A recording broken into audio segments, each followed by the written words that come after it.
Welcome to the home of all things ballroom dance. Today's story involves my own students. And friends, these people have not danced in years. The man in this partnership moved out of state years ago, so you're not going to know who they are. They started with me as newcomers and they got involved in competition. They did very well in the local comps. And like many competitors, they're wondering if I could learn faster and get better results if I switch teachers, switch to this other teacher, because there was another coach in town who was also teaching competitors. So they came to me and shared that they were going to switch to this pro because they charged a little less than me. Totally understandable, but truth be told, guys, I knew this was going to be a waste of their money because they already had outstripped this particular coach's ability to get them to an even higher level. But if you come to your teacher and tell them you're taking with someone else, don't expect them to jump in and be like, oh, that's a bad idea.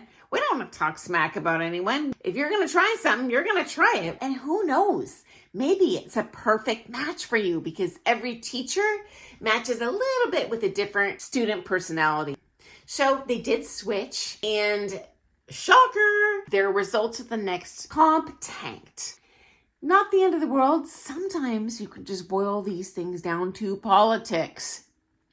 So they decide they want to enter nationals. They go to their coach asking what division to enter, and the coach tells them, you've maxed out your potential. I do not recommend that you compete anymore. It is going to suck the joy out of your dancing because you will fail, and you are going to have a much more satisfying dance career if you just social dance. Understandably, this couple was devastated. They practiced 7 days a week, 2 hours a day. They took 5 privates a week. They came in very early in the morning to do that. So the gal came back to me and said, this is what this coach said. What do you think? And because the student asked me explicitly, what do I think about this teacher? And they were my student previously for a long time, longer than they had taken, in fact, from their current coach. So I did answer honestly. I didn't want to blow smoke up their skirt. This was going to be a life-changing decision for them because they both had goals of turning pro, even that early on in their career. So I shared, in my opinion, you do have potential.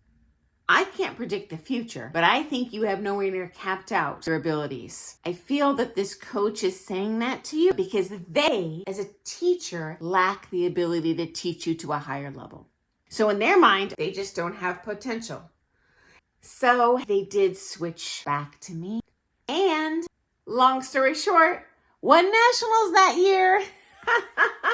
So guys, this goes to show you if you get bad feedback from a teacher, from a practice, a lesson, means nothing. The odds are slim to none that you have actually capped out your potential. So guys, I hope none of you have been told that you have no potential, but hey, if that's the case, keep this little story in mind.